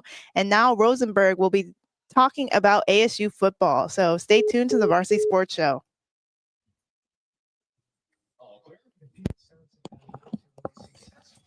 Sorry about Perfect. that. It was loose, and I just didn't know if it was yours. I can still hear. Oh, okay, good. He's a good dude though too. Like, Oh my God. Oh yeah. Say though, like the irony, right? Though, like those same guys we get on the.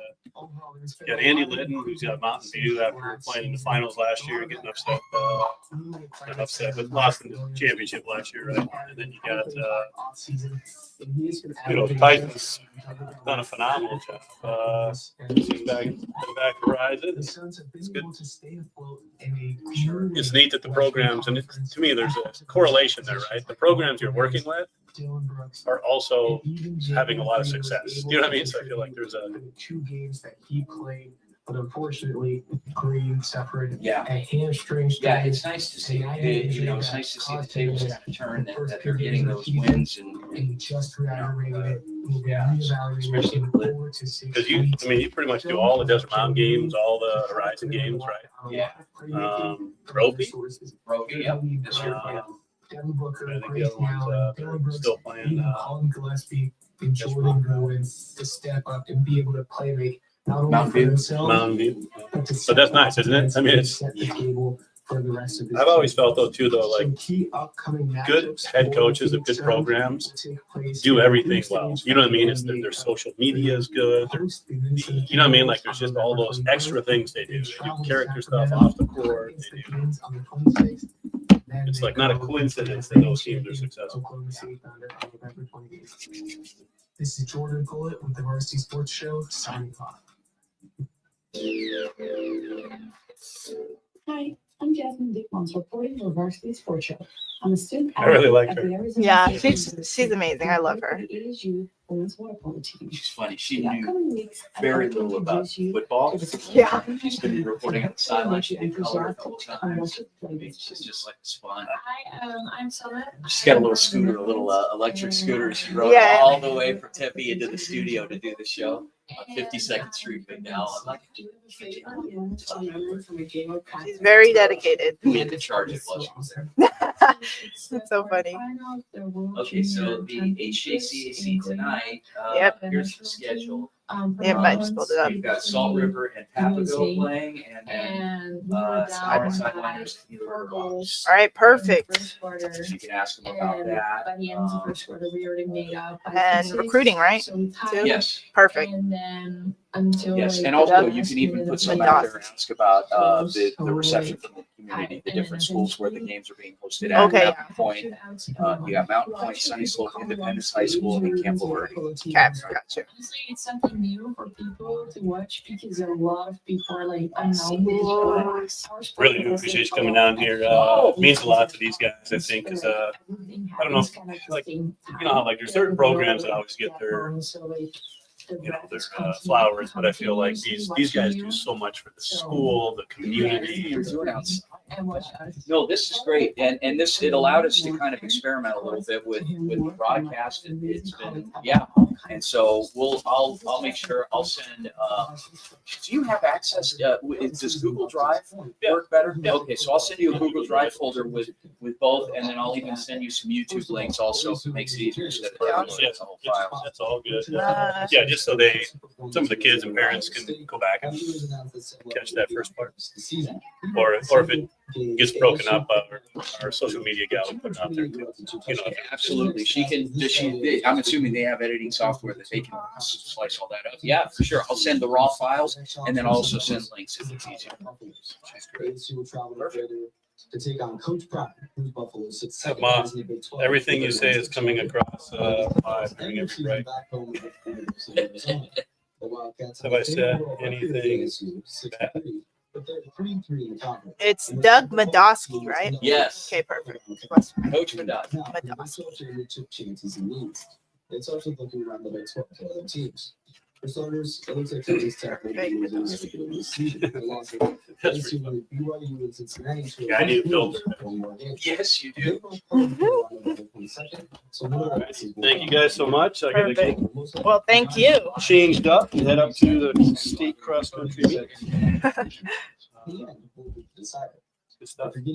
Nice to meet you. Yeah, Thank you. You're talented. Thank you. Thank you, sir. Thank you. Pleasure as Thank you always. for coffee. Yes, sir. Oh, you're like, hey, Nice to see you. oh my gosh, man. All right. See you, Vince. Thanks. See you. Bye.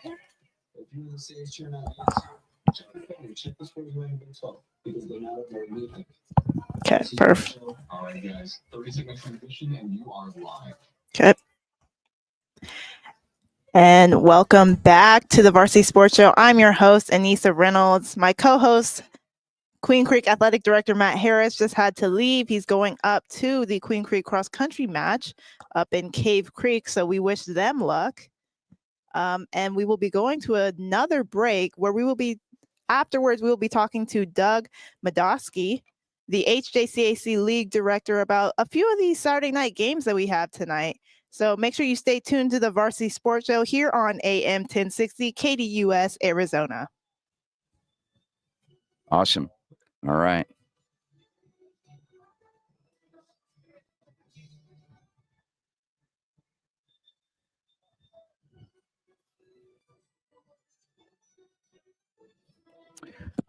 Also clarify the times of the games today. Okay. One was still kind of up in Yeah, the air. up in the air. Yeah. Yeah, that one is. All right, yeah, I'll ask him.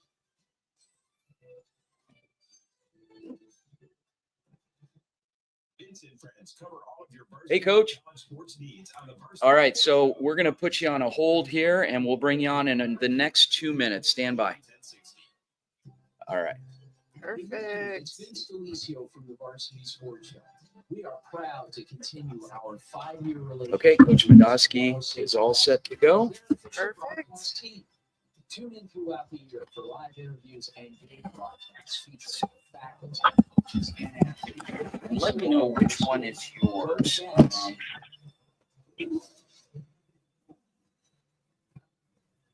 Can you still hear yourself? You talk? Hello, test. I cannot. Okay. It's that one. All right. There you go. How's that? Perfect. Yep. Try one of our amazing custom seafood sandwiches, appetizers, and salads. Angry Crab Shack Tempe is located east of I-10. 674-3847. The Angry Crab Shack in Tempe. Come ready to eat. I'm engineering, a junior at the Walter Cronkite School of Journalism and Mass Communication. I'm excited to show the Varsity Sports Show everything that I can offer on any side of production. I express my love for this business throughout the fall of 2025.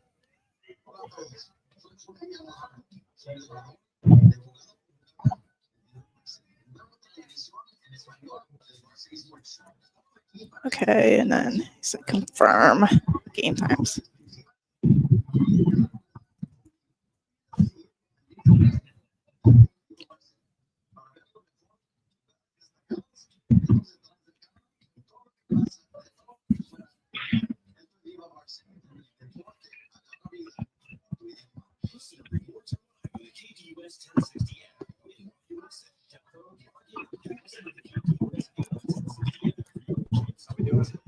Sorry, I was running around. No, absolutely.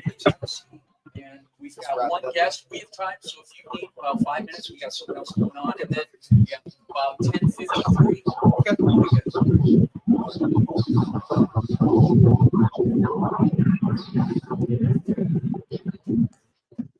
And welcome back to the Varsity Sports Show. I am your host, Anissa Reynolds, and I'm going to be joined by Doug Madosky, the HJCAC League Director.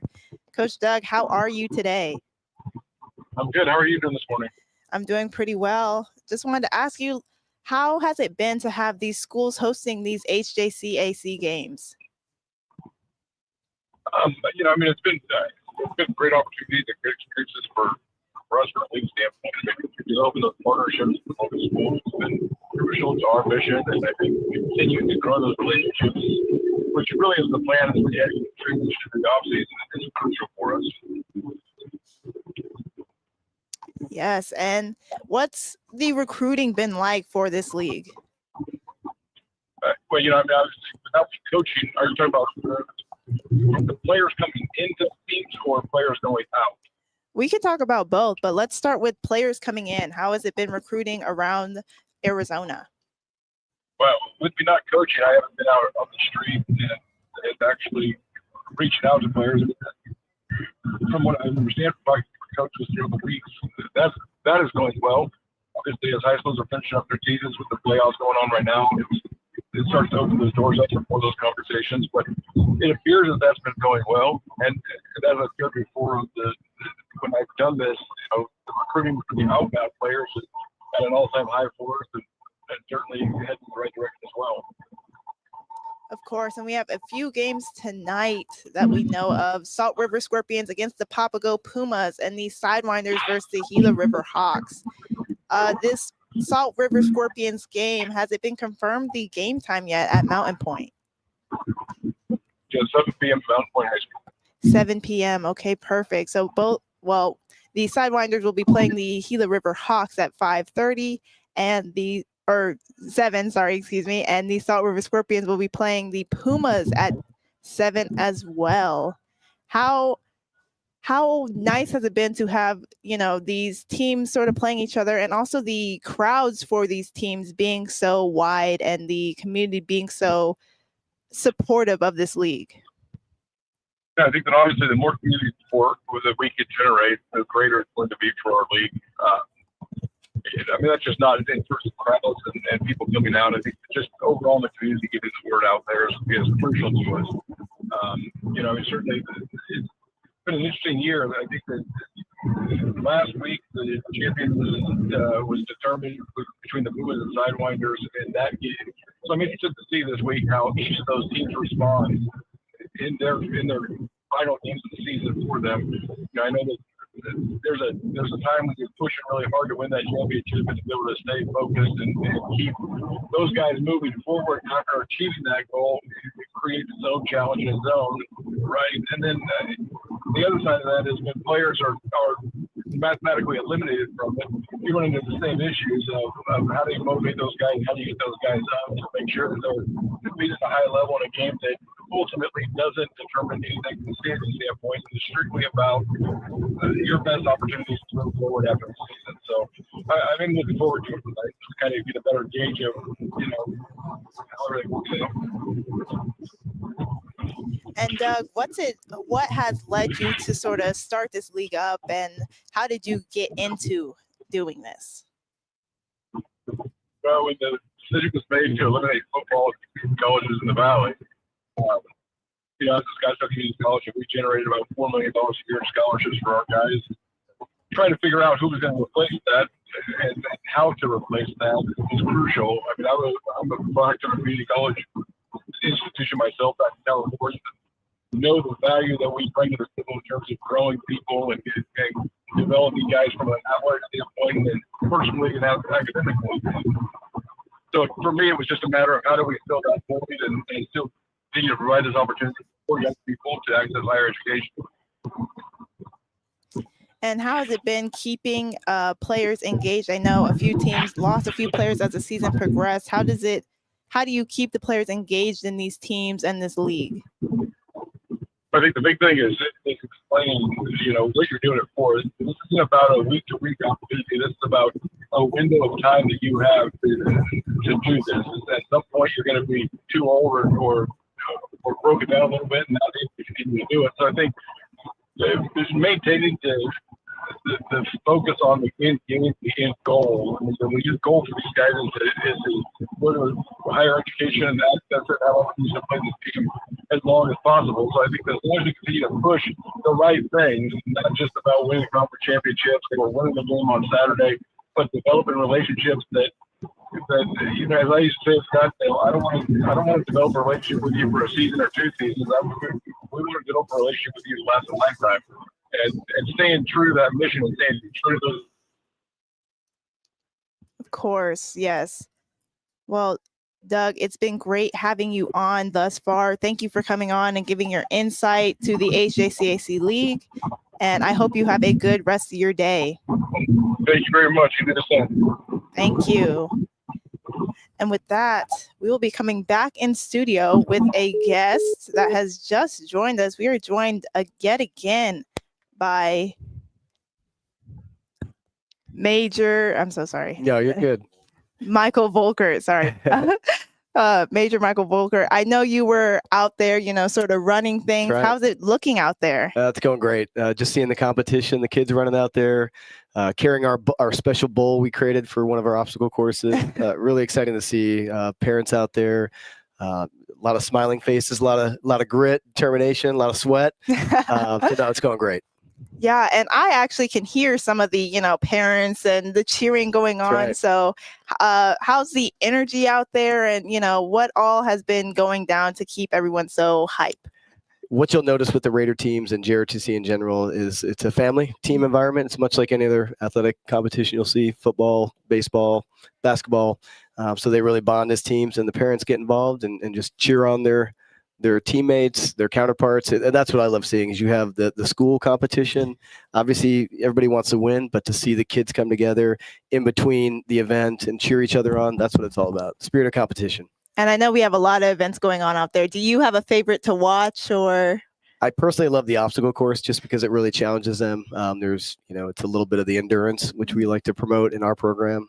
You can be strong. That's cool. You know, we promote that. You can be fast. That's cool. But can you do both? Yeah. And that's kind of what the obstacle course brings together. Would that also be the toughest? It's from what I've seen, that one, along with a litter carry, which is a medical litter that they got to carry with some weight on it. That one seems to be somewhat challenging for them, but they're doing well. They're crushing it. That's good. That's good. How do you stay mentally tough doing all of these sort of hard events? I mean, a personal experience of what we tell our kids and our cadets. You can do hard things. So a lot of it's getting them to the point where you think you're tired, your brain is telling you I'm tired, but your body can always do one more. They can always do one more. So it's just that mental rigor that you have to promote and instill in the students. And I think events like this, that's really what does it for them. Yeah. So the more of these they do, they realize that I can give a little more, I can go a little bit further. And that's what I love seeing out here. It's really cool. Definitely. It's going to help them sort of progress in life, sort of that mental toughness, that mindset, grindset that everyone needs to have. So definitely can't really see it from in here, but good to hear from in here. Definitely a nice sort of vibe. That's right. Get some huas out there. Exactly. And how long is this event going to take place? So typically these run, we start at about 8, just after 8. We'll probably finish up about 2 to 3 o'clock. We'll hand out the trophies and then call it a day. So it's a good day filled of activities. What we'll do is we'll wrap up the 8 events that run simultaneous. We'll collect everybody up, and then we'll do a individual run around the campus, which again, that's that endurance piece. And then that wraps up the event, and we kind of just on the field, get all the teams together. They can get their photos, and then we hand out trophies and send everybody on a beautiful Saturday. Well, thank you for, allowing us to be here and filming and really witnessing. This is my first JROTC event that I've actually been to and witnessed. So thank you, Michael Volcourt, for joining us. And we appreciate you. Thank you guys so much for coming out and, supporting JROTC and what we do over here. An amazing morning. Thank you so much, Major Volker. Thank you so much for accommodating us. We spread all of that stuff out here. We set things up. We did the simulcast on our video live stream across all our social media platforms, as well as the terrestrial station at AM 1060 statewide, and everyone listening on the live stream link across the country, wherever you are. What an incredible day. Incredible to have all of our guests come on, both in video and audio. Corey Walsh in studio, our producer, doing a masterful job keeping everything together. Anissa, you did a great job as always. Athletic Director Matt Harris, who had to leave a little early, but did a great job co-hosting the show today. Thank you so much, Mr. Harris, for accommodating us. Anissa, I'm going to let you take us on out. Guys, thanks again for tuning in. We'll see you next week. Anissa, take us out. Make sure you stay in touch with the Varsity Sports Show. We are on AM 1060 KDUS Arizona, and follow us on all social medias with the Varsity Sports Show. Tuning out. Have a great day.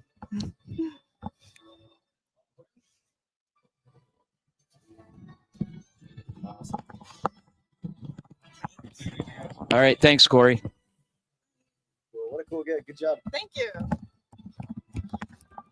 Thank you for listening to the Varsity Sports Show. Our mission is to empower education and enable dreams, creating a platform to promote young people in extracurricular activities and community outreach. If you are interested in partnering up with the Varsity Sports Show, find us on Twitter, Facebook, Instagram, or call or text us at 480-779-9437. The Varsity Sports Show, Arizona's home for youth, high school, college, and you.